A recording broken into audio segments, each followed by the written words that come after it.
Hi, I'm Brenda, And hi, I'm Amber. and this is the Minority Millennial Money Podcast.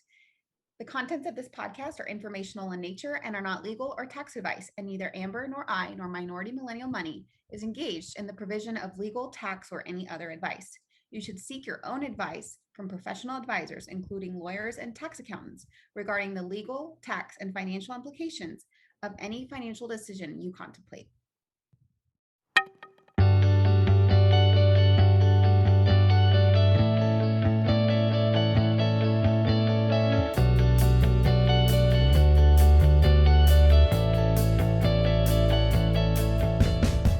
Hello, everyone. Welcome back to another episode of Minority Millennial Money. Today, we're going to be talking about passive income. One of our listeners sent in a message and asked us to talk about what passive income is and different ways that you can make it. So, what do you think, Amber, are some of the major ways that people can make passive income? Yeah, so I think the easiest way, first of all, is like cashback debit cards and credit cards. So I have actually a cashback debit card. So Okay. anytime I spend any money on my debit card for anything, I automatically get, I don't know exactly know how much it is. I forgot some sort of percentage, maybe 1%. So it's just every month I get like however much, whatever 1% of however much I spend. And that includes like all of my spending. So if I use my debit card for any purchase whatsoever, I would get the cash back. So it's pretty cool. Yeah, and I know you don't use credit on a regular basis. I use my credit card for basically all my expenses, and then I pay it off either weekly or biweekly. And I also have a cash back form of that, which a credit card. And you can also use the cash back to buy like gift cards at a discount, which is cool. And I do that through American Express. So that's a way of, making a little bit of money off of just all of your regular expenditures.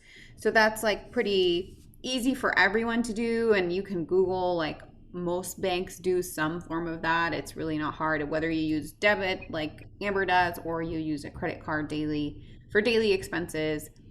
That's an option. And then there's some other like kind of they're not it's not as large amount of money, but like a high yield savings account, right? We've talked about Yeah. keeping your emergency fund in a high yield savings account. And right now, interest rates are so low, you're not really going to make a ton of money unless you're really putting a ton of money in that account, which we've advised you against. It's really just for the emergency fund. Anything else should go in the market. Right. What do you think about that? Yeah, I mean, so actually my cashback debit automatically puts the funds into my yield savings. So Oh, yeah, so it's really cool. So you can like, I mean, you can keep the money if you want to, but there's an option where it'll automatically put it into your high yield savings. So I think right now the savings rates are low, but the high yield savings rate typically has the same interest rate as a CD. oh, So I know a lot of people get CDs, but you might as well just put it in the high yield savings. So I mean, right now it's low. I think it's like 0.5%, but when things are going well in the economy, like hopefully they will be at some time in the future, it's usually like 2%. So that's pretty high. that's true. That's a good amount. I remember even at its highest, my high yield saving was like 1.5%. This was before the Fed lowered the rate significantly last year because of the pandemic. And then another way, speaking about interest rates and getting money back, is compound interest, right? And I feel like we've talked a lot about investing in the stock market, but we haven't actually discussed why it's so useful as a tool to grow your money. So I had an example of like Amber goes and invests $100 into the stock market, and she picks the funds that get her about a 10% return, which is probably a little bit higher than average. And last year we talked about how we both got close to 20% return because last year was a really great year in the market. But Mm-hmm. let's say you make 10%, and so in a year, you have $110, right? Because you made 10% of that 100. So next year, you're investing 110 and you're making 10% on 110. Now you made $11 that year. And the Mm-hmm. next year, you're investing $121 and you're going to make another 10% on that, which is $12.10. So every year and with every day, the more money you have, the more it grows because you're growing a bigger pot, Hmm. right? Yeah. And I mean, imagine, I mean, outside of $100, right? Imagine you put in $10,000. So that's quite a bit of money that you're making basically on you doing zero. So that's Right. a lot. Right. I mean, and most people, I mean, we're definitely, that's just a small number so that people can get the idea. But exactly, if you only need $10,000 in your emergency fund, but you have 20,000 in cash just sitting there, you could take 10,000 and at a 10% rate in 1 year, you made $1,000 without doing anything. Right, So right. that's kind of like for me, the number one form of uh, passive income is just being willing to let money go so the money can grow. Yeah, I mean, that was a hard thing I had to get over too, because a part of me felt like once I invested it in the market, like it was no longer mine anymore. And so therefore I had less money. I don't know why I felt like that. At Yeah. first, but I got I over. I think a lot of people feel like it's gambling, and I've actually heard that before. Like I heard someone in my own family say like, "Oh, well, I actually would rather like put my money in my pension or like in my 401k because otherwise I feel like it's gambling." I'm like, "You do know what a 401k is in, right? Like Right. in the same stock market that your money outside of the 401k would be." So that's a common misconception that somehow because it's if it's in a retirement plan or a pension that it's safer. Well, so I think that kind of comes from, so like a lot of financial advisors will say that 401k, they don't advise people put a lot of money into their 401ks or pensions because they're way more conservative than you can be in the Mm, market. So the thing is, if you have a brokerage account and you're putting a lot of money in, you can make like 20% gains. And I know some people who make 30, 40% gains over the year. And you just can't make that much money in a 401k because all of the stocks in there and bonds in there are very conservative. So you're only going to make 10, 15% in those accounts.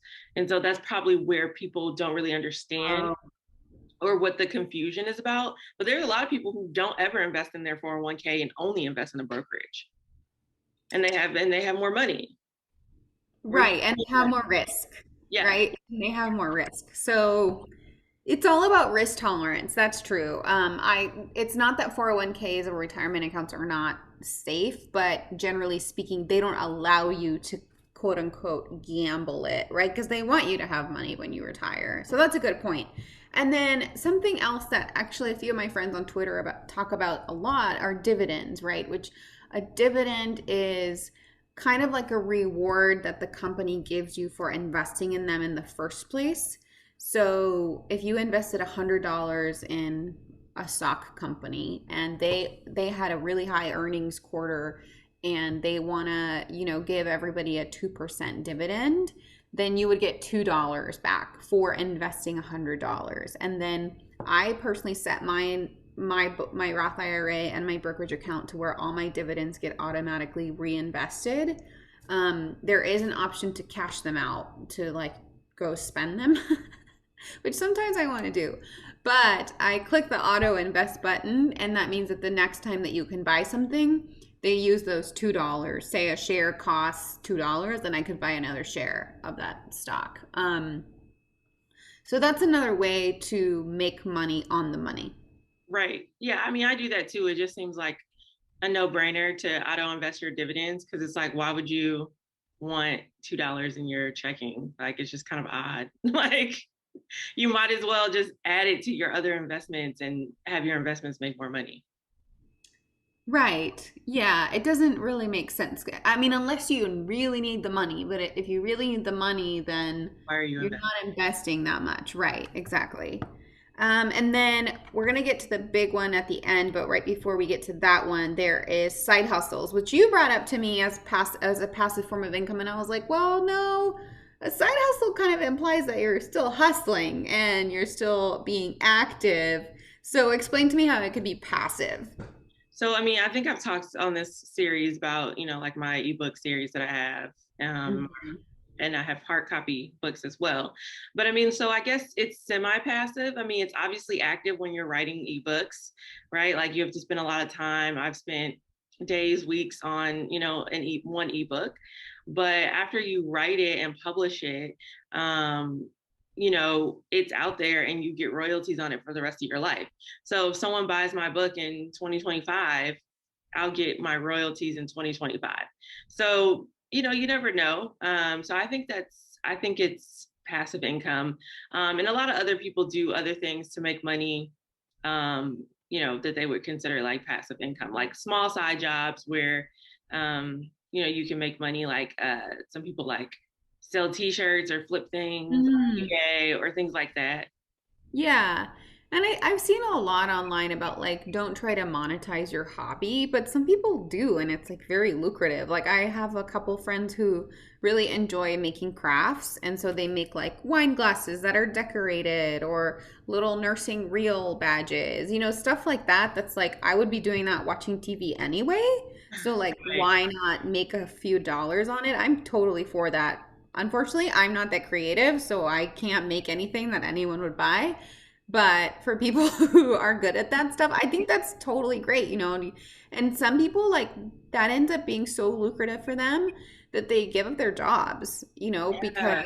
it's like, wow, I'm making a ton more money putting in less time than at my full-time job. And it's something that I really enjoy. So I don't know. I think that side hustles are definitely, if you really, really enjoy it, or it's something where you put the work in up front at the beginning, like you have with your ebooks, then it's definitely passive. Right. Because I'm not doing anything with them. I mean, I market them on social media here and there. I mean, I could be better at that, but But we still have jobs. yes, exactly. So if anybody wants to do free social media marketing for us, let us Yes, know. please let me know. I am exhausted. And then the final big one that everyone likes to talk about how it's so passive is real estate. And Oh, I also want to talk about REITs. But if you want to hear our own personal home ownership stories, you can listen to the home buying process episode. But a lot of people have, retired off of simple passive income from rental properties. mm, And being a landlord, I don't believe it's really that passive. I mean, for me, it's very, very low maintenance. I mean, I probably only put in a few hours of work towards my properties per month. And that's just like making sure I got rent, making sure that the bills that I pay get paid. And that's really all there is to it. And, occasionally I may have to deal with a small issue if it comes up, but I really haven't had many of those. So for me, it's been relatively passive, but I also don't make a ton of money on them because I didn't put a lot of money down. So the mortgage payment is kind of high, and I've I haven't really maxed out the amount of rent that I can charge, but I like my tenants and I want to keep them, and so I've kind of compromised a little bit on the pricing of the rent. yeah, But I feel like if it was gonna be passive, I'm the example of how passive it can be, like a couple hours a month. But again, I'm not taking money on a monthly basis from those properties. I'm letting whatever money I make stay in that account for like rainy days. right, So it's not really income at this point. It's really just an investment that's kind of paying for itself. right. I mean, that's really smart. I definitely think that like if you have good tenants, keep them because I've had Mhm. experiences with bad tenants or just so my tenants have been very young, which I think is maybe the difference between your tenants that you had. When I owned my house, I had a lot of young people. And so they're like, the dishwasher won't turn on. What do I do? Like, that's a text that they're sending me while I'm in court doing a trial. Like, what? I'm like, reset the breaker. Are you serious? Like, it's just like, what? Like, I don't know. I've never gotten a text like that. And you're right. My tenants are in their mid to late 30s. Yes. They are grown adults, I had and young. they know that if it's something that genuinely needs fixing, that I'll come and help. But I also have a service that I use and that they have access to, that if something's broken, then they can call that service. And if it's going to be over a certain amount, then they do have to call me to approve it.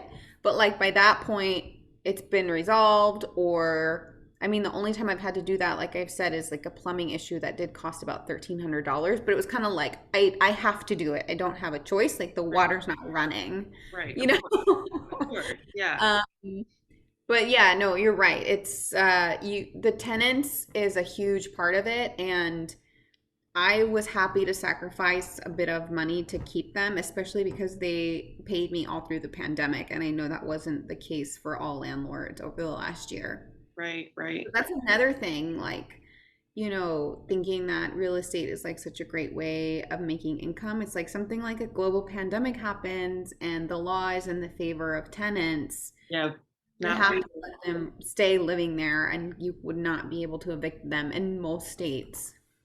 Well, I think that's a really good thing to bring up and sort of off topic, but it's just like a lot of people when they hear the word landlord, they typically think of maybe an old rich white man, and they're probably not thinking of us as being landlords. And a lot of the rules and laws are shaped against against landlords, and so you do Right. something to consider.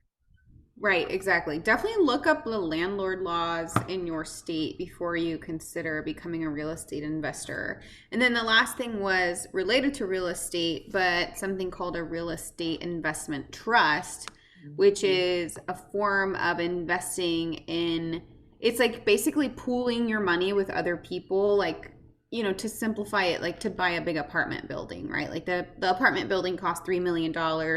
So they get 30 people at $100,000 each. And you don't have to invest that much, but the idea is that people are investing so that y'all together can buy a property, which is usually commercial or like a larger piece or maybe multiple single family homes. Um, and then you all share the profits. So Mhm. have you ever done that? I've never done a REIT, but I've heard a lot of good things about it. I honestly, I've never really truly researched how to get started in it. Um, but I feel like if you want to invest in real estate, doing a REIT is a really good way to do it. Yeah, I think so too. I think the only thing I've heard is like make sure you do your due diligence and like be aware of where your money's going and what the market is like in that area and if it's really going to be a profitable endeavor because a lot of people are just kind of speculating, right? And it's like if you've got money to kind of actually gamble, Right. then do it. But if you don't, then just put it in index funds and stuff that's like more reliable.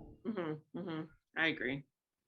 And then one other thing I wanted to talk about was blogging, right? I don't do blogging and you don't do blogging, but I know several people in the personal finance space that do it, and they end up making money by putting ads on their blogs. And so that's kind of like consistent revenue that they depend on people, on the traffic of the blog, right, in order to make money because people won't want to advertise if you have like 2 viewers per day. But if you have 2,000 viewers per day, then it's worth having an ad. Um, and so some people make money that way passively. But I know that that takes years, right, to develop. It's not like you just start a blog and tomorrow you're making money with ads. Like people have to know about it and use it and interact with it. And Yeah, you have to build up a large following, and then you have to be willing to blog, like you said, a lot. Probably, like some people do like daily blogs, weekly blogs, and usually keep doing that over years. I mean, that's a lot of work to put in, especially if you don't know if it's going to take off.